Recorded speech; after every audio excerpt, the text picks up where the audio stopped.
தமிழக அரசு செயல்படுத்தி வரும் பல்வேறு திட்டங்களை பின்பற்றி மத்திய பட்ஜெட் தயாரிக்கப்பட்டுள்ளதாக முதலமைச்சர் செல்வி ஜெயலலிதா கருத்து தெரிவித்துள்ளார். கல்வி, திறன் மேம்பாடு, வேலைவாய்ப்பு உருவாக்கல் போன்ற திட்டங்களை செயல்படுத்தும் போது மாநில அரசுகளுடன் கலந்தாலோசிக்க வேண்டும் என்றும் முதலமைச்சர் வலியுறுத்தியுள்ளார். 2016-2017 ஆண்டிற்கான மத்திய பட்ஜெட் குறித்து முதலமைச்சர் செல்வி ஜெயலலிதா இன்று வெளியிட்டுள்ள அறிக்கையில் இந்த பட்ஜெட் ஒரு முக்கியமான காலகட்டத்தில் வெளியாகியுள்ளதாக தெரிவித்துள்ளார்.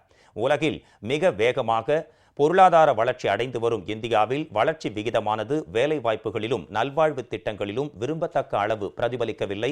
வளர்ச்சி வேகத்தை நிலைநிறுத்துவது, ஏராளமான நிதி மற்றும் பொருளாதார சவால்களை சந்திப்பது, மக்களின் எதிர்பார்ப்புகளை நிறைவேற்றுவது ஆகிய பன்முனை சவால்களை மத்திய நிதியமைச்சர் எதிர்கொள்ள வேண்டியுள்ளது என முதலமைச்சர் செல்வி ஜெயலலிதா குறிப்பிட்டுள்ளார். கடந்த ஆண்டுகளைப் போலல்லாமல் 2015-2016 ஆண்டிற்கான திருத்தப்பட்ட மதிப்பீடுகளில் திட்ட செலவினங்கள் அதிகரிக்கப்பட்டுள்ளன. இதன் மூலம் நடப்பு நிதியாண்டு இறுதிக்குள் மாநில அரசுகளின் திட்ட செலவினங்களுக்கான தொகைகள் விரைவாக கிடைக்கும் என நம்புவதாகவும் முதலமைச்சர் தெரிவித்துள்ளார்.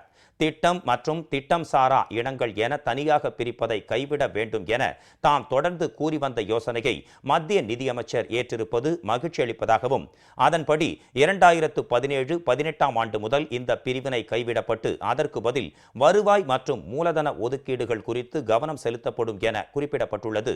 இது வரவேற்கத்தக்க சீர்திருத்தமாகும் என்றும் முதலமைச்சர் குறிப்பிட்டுள்ளார். வேளாண் துறைக்கும் ஊரக வருமானத்திற்கும் இந்த பட்ஜெட்டில் முக்கியத்துவம் அளிக்கப்பட்டிருப்பது வரவேற்கத்தக்கது. 5 ஆண்டு காலத்தில் விவசாயிகளின் வருமானத்தை இரட்டிப்பாக்கும் திட்டம் வரவேற்கத்தக்கது. அதே சமயம் நடைமுறைக்கு ஏற்ற வகையில் இதனை செயல்படுத்த வேண்டும். நீர்ப்பாசன பரப்பளவை விரிவுபடுத்துவது வரவேற்கத்தக்கதுதான். அதே சமயம் பிரதம மந்திரி கிருஷி சின்சாய் யோஜனா திட்டத்தின் கீழ் முடிவடையாத திட்டங்களுக்கு விரைவுபடுத்தப்பட பாசன திட்டத்தின் கீழ் நிதி ஒதுக்கீடுகளை செய்வதன் மூலம் மாநில அரசுகளுக்கு வரவேண்டிய நிதி ஒதுக்கீடுகள் பாதிக்கப்படும் அபாயம் உள்ளது. மாநிலங்களில் முடிவடையாமல் பல பெரிய மற்றும் நடுத்தர நீர்ப்பாசன திட்டங்கள் நிலுவையில் உள்ளன.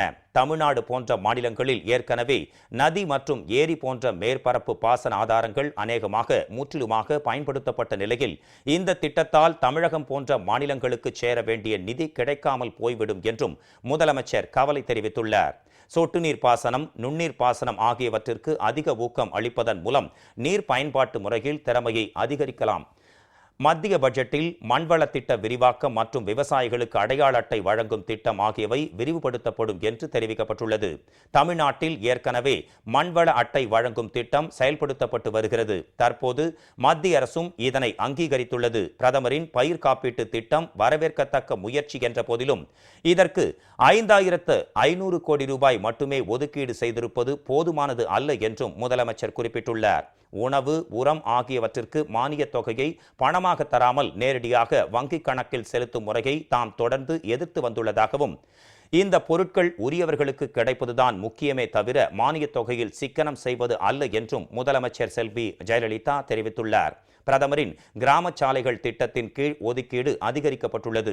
இத்திட்டத்திற்கு நிதி ஒதுக்கீட்டை கணிசமாக அதிகரிக்குமாறு தாம் ஏற்கனவே பிரதமரை கோரியிருந்தேன். அதேபோல தமிழ்நாட்டில் அனுமதிக்கப்பட்டுள்ள திட்டங்களை விரைந்து முடிக்குமாறும் கேட்டுக்கொண்டிருந்தேன். இத்திட்டத்தின் கீழ் மத்திய நிதி விரைவில் தமிழகத்திற்கு விடுவிக்கப்படும் என எதிர்பார்ப்பதாக முதலமைச்சர் செல்வி ஜெயலலிதா குறிப்பிட்டுள்ளார். தேசிய ஊரக எண்மய எழுத்தறிவு திட்டம் தொடங்கப்பட்டுள்ளது.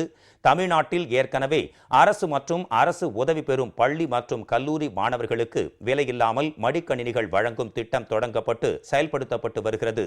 இத்திட்டத்தில் தமது செயல்பாட்டை அங்கீகரிக்கும் வகையில் மத்திய அரசு தற்போது இப்புதிய திட்டத்தை அறிவித்துள்ளது. கணினி அறிவு பெற்றவர்கள் பெறாதவர்களிடையே உள்ள இடைவெளியை நிரப்ப வேண்டும் என்பதை மத்திய அரசு தற்போது உணர்ந்துள்ளது என்றும் முதலமைச்சர் செல்வி ஜெயலலிதா தெரிவித்துள்ளார். 5 கோடி ஏழை குடும்பங்களுக்கு எரிவாயு இணைப்பு வழங்கும் திட்டம் அறிவிக்கப்பட்டுள்ளதை வரவேற்பதாகவும், இதன் மூலம் பெண்கள் அடுப்படியில் சிரமத்திற்கு உள்ளாகும் நிலைமை குறையும் என்றும் குறிப்பிட்டுள்ள முதலமைச்சர் செல்வி ஜெயலலிதா, இதே நோக்கத்துடன் தான் தமிழ்நாட்டில் ஏழை எளிய மக்களுக்கு விலையில்லா மிக்சி, கிரைண்டர், மின்விசிறிகள் வழங்கும் திட்டம் நடைமுறைப்படுத்தப்பட்டுள்ளது என்றும் குறிப்பிட்டுள்ளார். குறைந்த விலையில் சமையல் எரிவாயு இணைப்பு வழங்கும் தகுதியுடைய பயனாளிகளை கண்டறியும் போது கணிசமான எண்ணிக்கையில் சமையல் எரிவாயு இணைப்புகள் உள்ள தமிழ்நாடு போன்ற மாநிலங்கள் விடுபட்டு போய்விடக்கூடாது என்றும், தமிழகத்தில் இன்னும் எரிவாயு இணைப்பு பெறாதவர்கள் மிகவும் ஏழைகளாகத்தான் இருப்பார்கள் என்றும் முதலமைச்சர் சுட்டிக்காட்டியுள்ளார். பிரதமரின் மருந்தக திட்டத்தின் கீழ் மூல மருந்துகளை விற்பனை செய்ய 3000 புதிய மருந்து கடைகள் ஏற்படுத்தப்படும் என பட்ஜெட்டில் அறிவிக்கப்பட்டுள்ளது.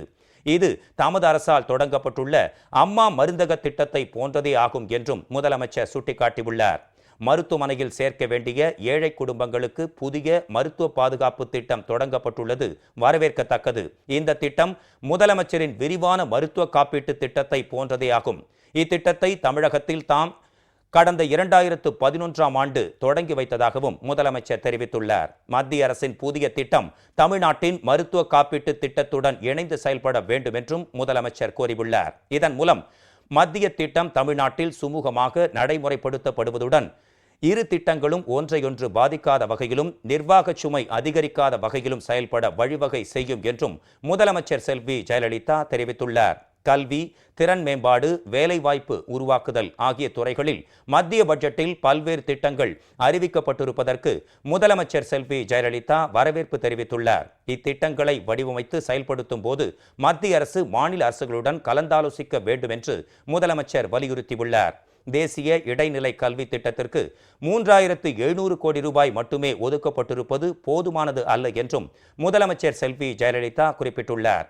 தேசிய வேலைவாய்ப்பு சேவை திட்டத்துடன் மாநில வேலைவாய்ப்பு மையங்கள் இணைக்கப்படும் என்ற யோசனையும் வரவேற்கத்தக்கது என்றும் முதலமைச்சர் குறிப்பிட்டுள்ளார். புதியதாக மாதிரி கடைகள் மற்றும் நிறுவனங்களுக்கான சட்டம் ஒன்று இயற்றப்படும் என்று குறிப்பிடப்பட்டுள்ளதை சுட்டிக்காட்டியுள்ள முதலமைச்சர், இத்தகைய நகல் சட்டம் இறுதியாக்கப்படுவதற்கு முன்பாக மாநில அரசுகளுடன் சம்பந்தப்பட்டவர்களுடனும் விவாதிக்க வேண்டும் என்றும் வலியுறுத்தியுள்ளதாக முதலமைச்சர் செல்வி ஜெயலலிதா தெரிவித்துள்ளார்.